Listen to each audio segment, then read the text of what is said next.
Well, today we're starting off our Exodus series. And if you're new, my style is to basically cycle through the different types of preaching. So we'll do a Bible series, and then a topical series, and then next time we're going to start doing character series. So you'll figure out what all those are as we go. But the last Bible series we did was First Corinthians. So it may seem odd that we're jumping all the way to Exodus, or jumping back, I should say. But as I was reflecting on which Bible book we all needed to better understand, I kept coming back to Exodus because I think it's just criminally underrated. And Exodus is the story of the Exodus, but it's also a story of Mr. Moses. And we don't really talk about Moses. In fact, we don't really talk about the Old Testament figures at all. And if we do, we mainly focus on Abraham, who's the father of the faith. But if Abraham's the father of the faith, Moses is the author of the faith. And he is one of the most important people in the entire Bible. And when we hear his name, if we know anything at all, we think of, oh, he's that guy who cursed Egypt. Or he's that guy who did the magic with the water that one time. But Moses is such an extraordinary and vital piece of the biblical story. And once we understand it, we can really have a lot more depth and meaning to the entirety and also to our lives as Christian followers. So today we're just going to focus on the context. We're going to figure out where this book of Exodus falls in the biblical masterpiece, and we're going to set the stage. And next week we're going to dive in deep with the scriptures, and we're going to keep doing that for the weeks to follow, however many that may be. It's like 12 or something crazy. So Moses is more than just the magician with the water, and he's more than just that guy who caused a lot of havoc in Egypt.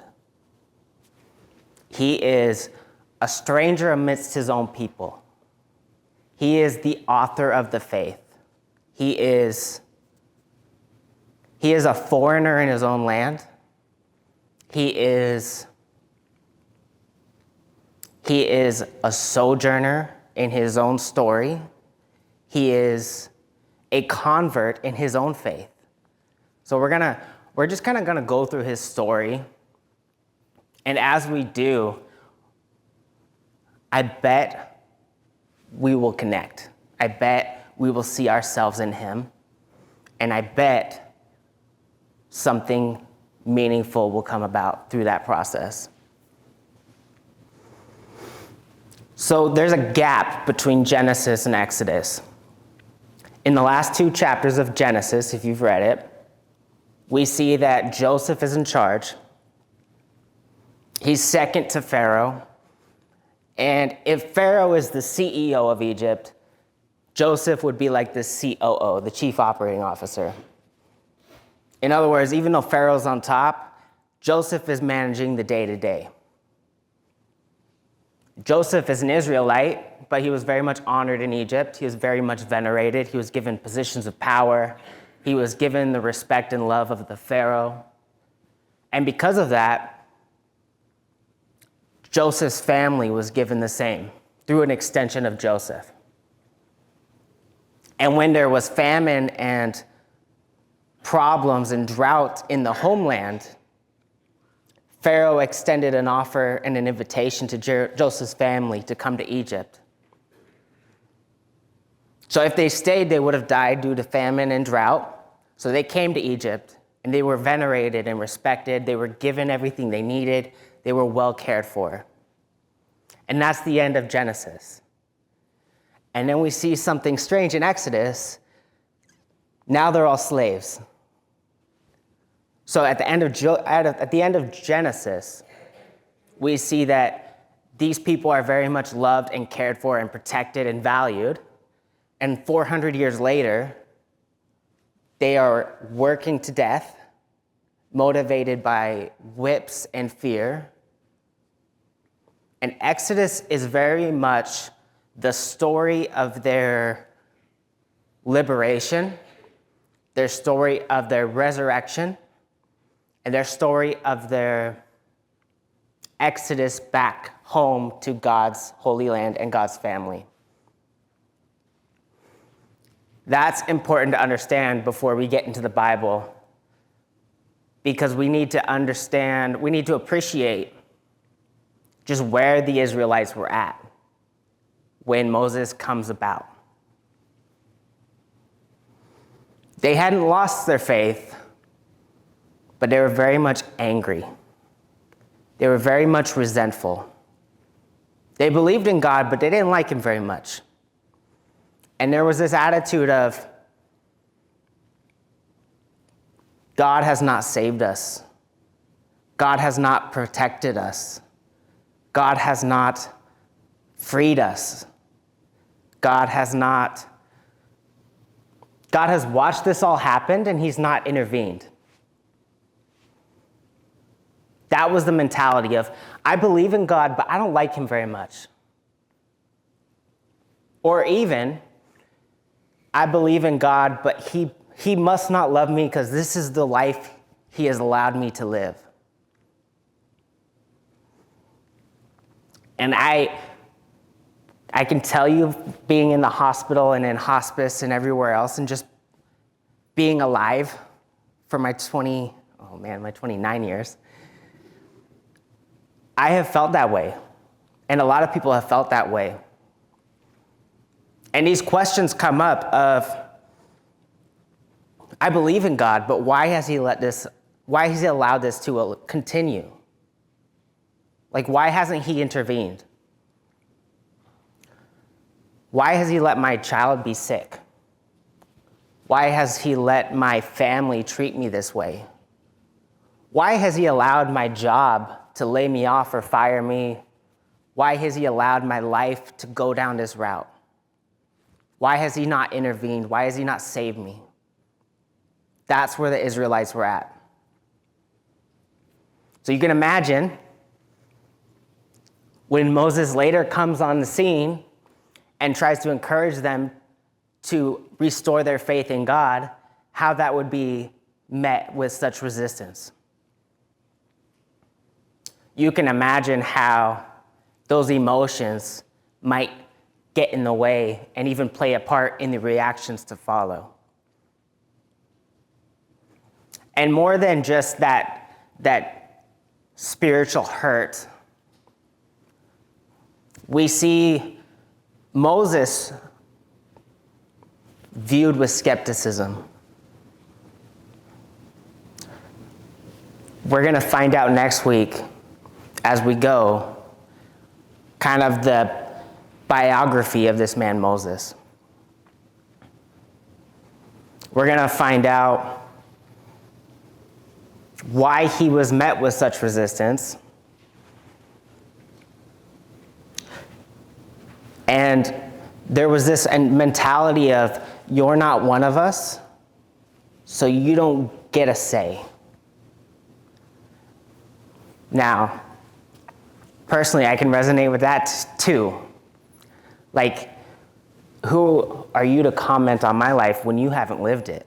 Or we hear these little cliches of, until you walk a mile in my shoes. Or, you don't understand, so you don't get input. That was also in the background of Moses' message. So in a lot of ways, the stage was set against Moses' success. And we're going to see that unfold.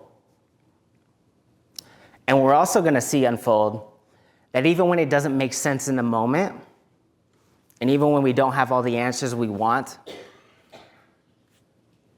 God's board is bigger than we understand, and his timing is not always our timing. And the answers will come even if they don't come in the short period that we want them. And often, things only make sense when we look backwards and not when we're looking forwards.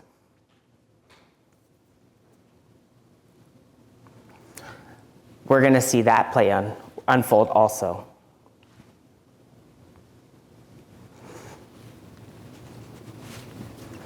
Before all of that, we're going to contextualize the book.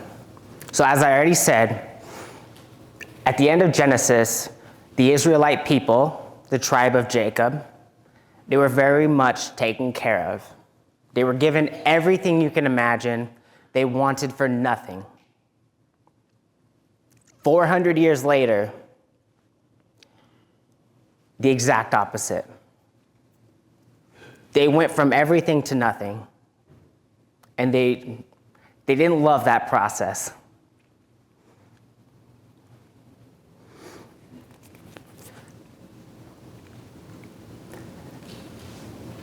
The first 5 books of the Bible were written during the Exodus.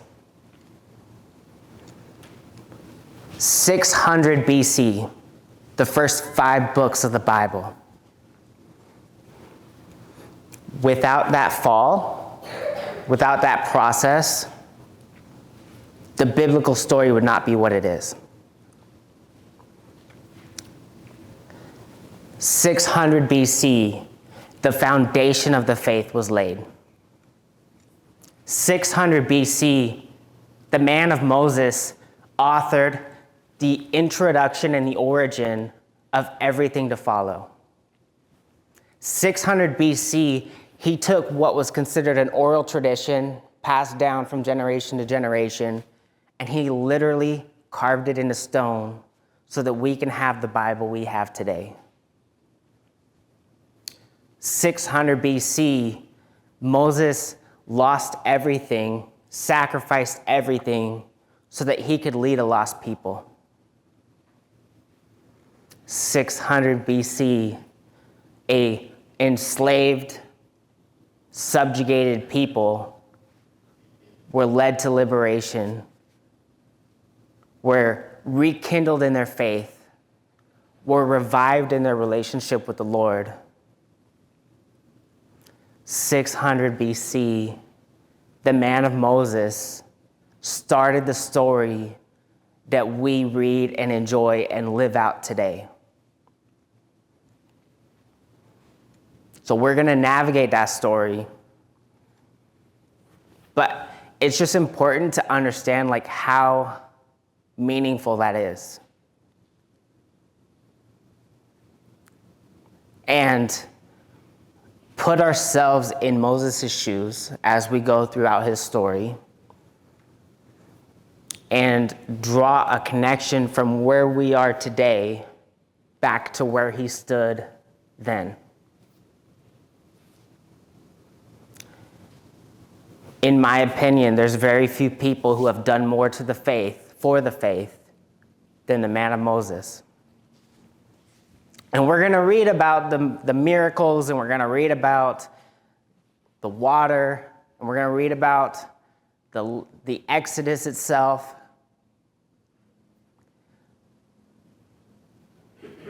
But the foundation of the faith that was laid by his chisel and stone tablets in 600 BCE cannot be understated. And how much he sacrificed to do so.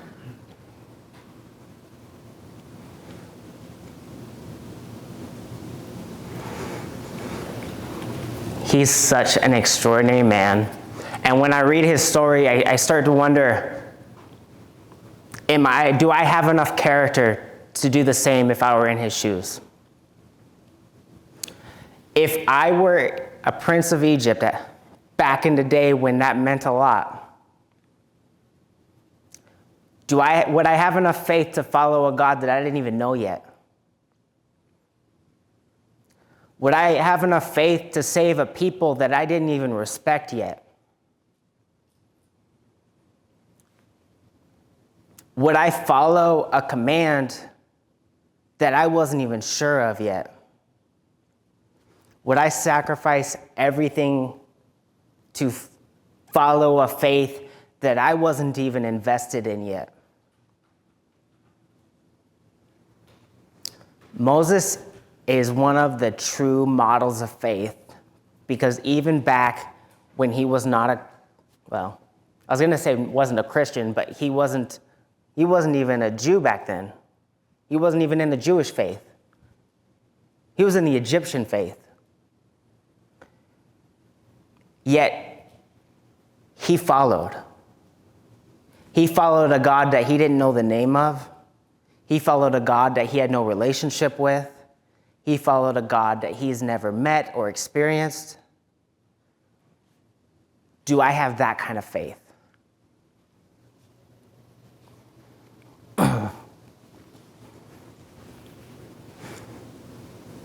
That's what I aspire to. I'm not there yet. God had to introduce himself to me many, many, many times over many, many, many years before I even took notice. He had to scream his message as loud as he could before I was willing to hear it. He had to inspire so much faith in me before I was even willing to take the first step.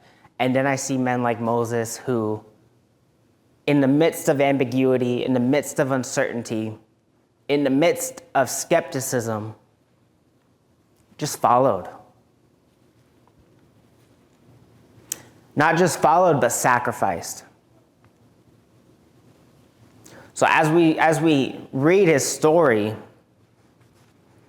I really want to emphasize putting yourself in his shoes, thinking about what it would be like back then to experience what he's experiencing, to hear what he's hearing, to navigate what he's navigating. And then honestly question yourself of, am I there yet? Would I respond in kind? And if not, all that means is there's room to grow your faith more than it is today.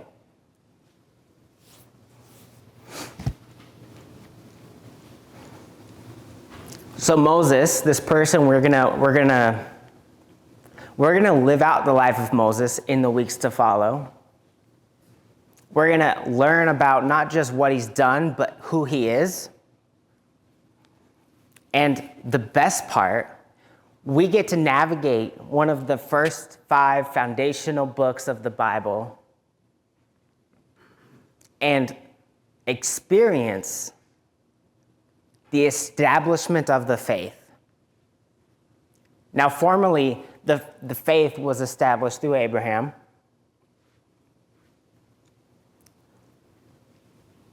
But through Moses, it was formalized. In other words, through Abraham, it was created, but through Moses, it actually became a wide faith for the entire nation to follow. It was no longer just a family tradition. It was now a formalized relationship with the Lord. And Moses is the one who ushered that in. Moses is the one who recorded that process. Moses is the one who inspired the nation of Israel to return to their Lord, even when they didn't like him very much. And my hope is that through that journey, as we journey that together,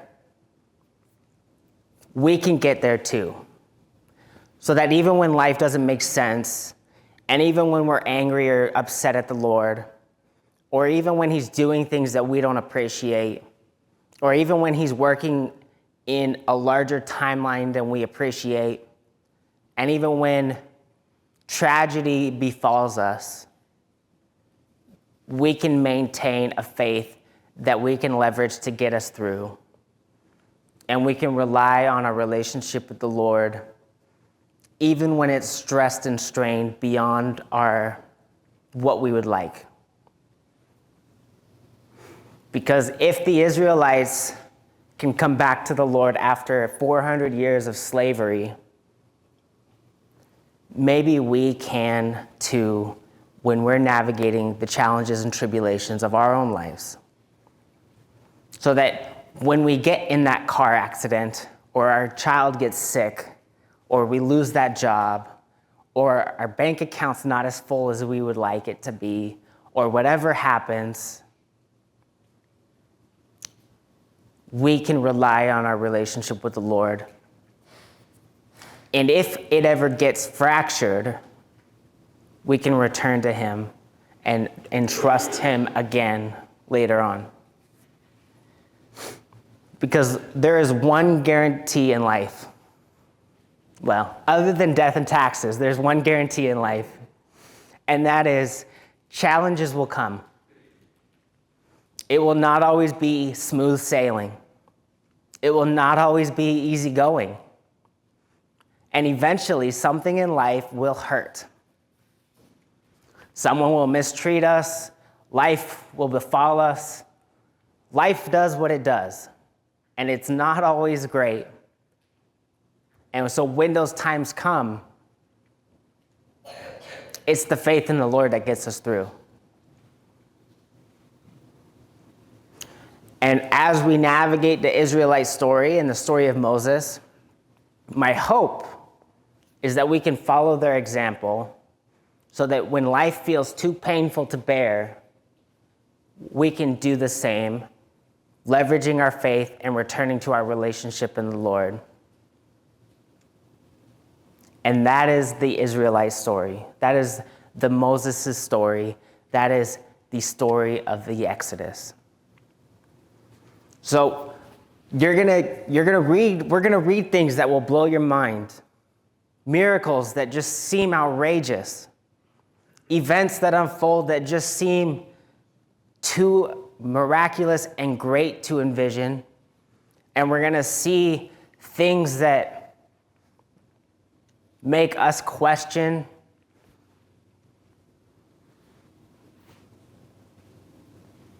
but in the process, don't lose sight of the little things. Don't lose sight of what the Israelites' faith is doing. Don't lose sight of the subtle responses that they are demonstrating. Don't lose sight in the quiet inspiration that Moses is exemplifying, because it's through those subtleties in this story and through also stepping into those details, that's where we have the opportunity to deepen and grow our faith. That's where we get the opportunity to align and transform ourselves. And that's where we get the opportunity to become who we are meant to be. And then when life gets hard, we can respond like they did, responding in faith and overcoming that initial resistance and just choosing to follow the Lord, even when we're upset at him, when life doesn't make sense, even when we really don't want to, we can choose to follow.